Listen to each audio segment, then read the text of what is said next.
এসআইআরের খসড়া তালিকায় যে 58 লক্ষ মানুষের নাম বাদ পড়েছে, তার মধ্যে বাংলাদেশি কতজন রোহিঙ্গা, এই তালিকা বা এই তথ্য নির্বাচন কমিশন কি দিয়েছে?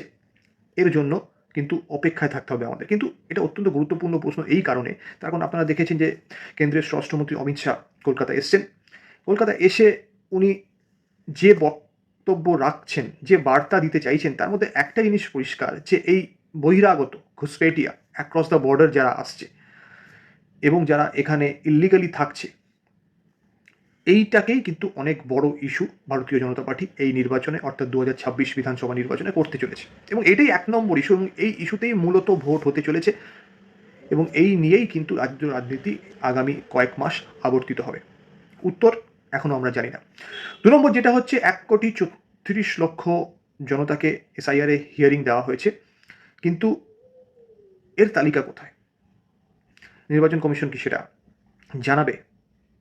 এটাও একটা অনেক